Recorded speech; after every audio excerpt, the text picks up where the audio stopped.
समझाने के लिए एटम एटम कैसे समझाएं बच्चों को, थोड़ा सा दिखाएं, क्योंकि देखो एटम पहले दिखता ही नहीं है ना। हम कहते हैं कि एटम जो है इतना छोटा है, इतना छोटा कि कोई माइक्रोस्कोप ही नहीं जिसमें देख सकते हैं इसको। हाँ, एक माइक्रोस्कोप है, उसको बोलते हैं एसटीएम, स्कैनिंग टनलिंग माइक्रोस्कोप। उसमें एटम दिखता है मगर डॉट लाइक स्ट्रक्चर, पूरा का पूरा दिखता नहीं है। अब दिखता नहीं तभी बनाया गया है कि भाई ऐसे एटम होता है। जैसे थॉमसन आया था, थॉमसन ने कहा कि भाई एटम क्या है, एटम के सेंटर में होते हैं इलेक्ट्रॉन्स।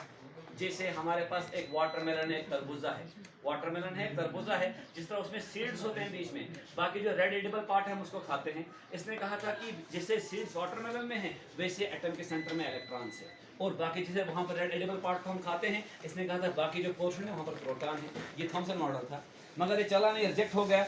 उसके बाद आया हमारा रदरफोर्ड मॉडल। इसने कहा कि एटम जो होता है इसके सेंटर में न्यूक्लियस है, उसमें है प्रोटॉन और न्यूट्रॉन, बाहर से इलेक्ट्रॉन रिवॉल्व करते हैं। मगर इसने ऑर्बिट का कंसेप्ट नहीं दिया। फिर ऑर्बिट का कंसेप्ट क्या दिया इसने, ऑर्बिट का कंसेप्ट दिया इसने जिसका नाम था नील बोहर। इसने कहा कि एटम होता है, उसके सेंटर में न्यूक्लियस है, उसमें प्रोटॉन्स है, न्यूट्रॉन्स हैं, बाहर से ऑर्बिट है, इन ऑर्बिट में कौन रिवॉल्व करते हैं, इलेक्ट्रॉन्स रिवॉल्व करते हैं। इसने कहा